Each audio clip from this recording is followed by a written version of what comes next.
Tonight, a South Florida veterinarian could lose her license after a state investigation found evidence of negligence. Late last year, our Team 6 investigators broke the story of the vet accused by her former employees of putting the health of the animals in jeopardy. And now in at least one case, the state agrees. Team 6 investigator Miriam Masihi has the latest on the new developments. Can't do this.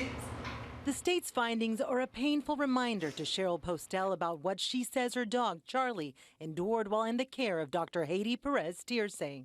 I see so clearly that they neglected him, and they're the reason he died. That he suffered. He didn't just die, he suffered. Postel took her 9-year-old terrier Mix to Panda Animal Clinic in Hialeah 2 years ago.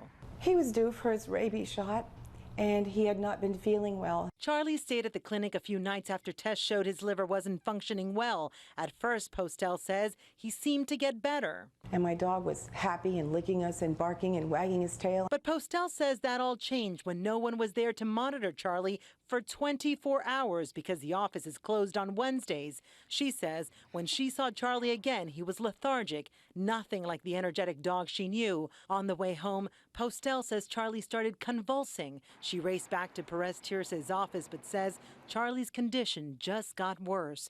3 months later, she says she had to put him down rather than see him suffer. A beautiful animal was destroyed.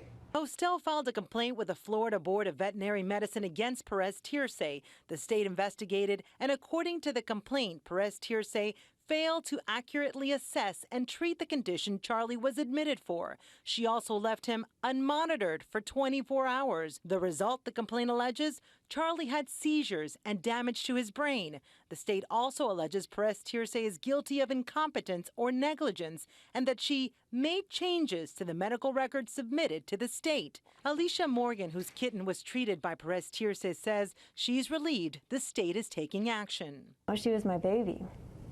I miss her every day.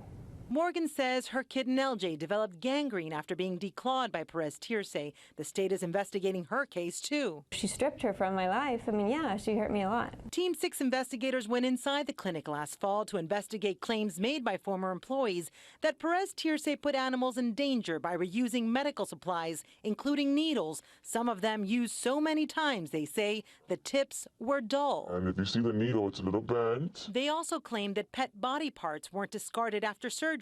These former employees asked us to conceal their identities for fear of retaliation. There is a container of testicles and ovaries and all that stuff removed from animals that were neutered and spayed.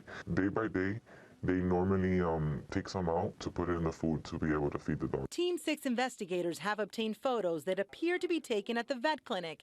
Inside, what a vet tells us are dog uteruses. It's unlikely that it could be anything else.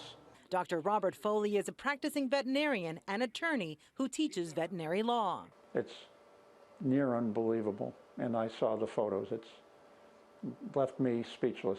Dr. Foley says the hormones, bacteria, and other infectious organisms in animal reproductive organs can be dangerous if eaten.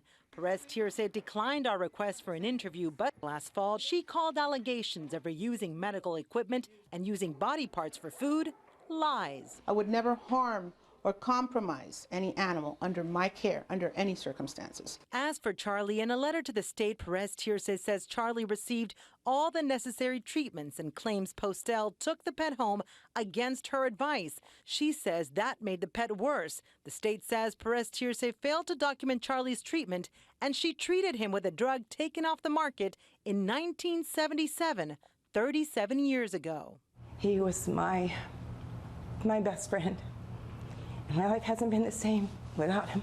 Dr. Perez-Tirse has 21 days to dispute the state's findings. If she does, an administrative judge would hear both sides and issue an order. If she concedes the state's findings, the state veterinary board will decide her fate. In that scenario, Perez-Tirse could lose her license permanently.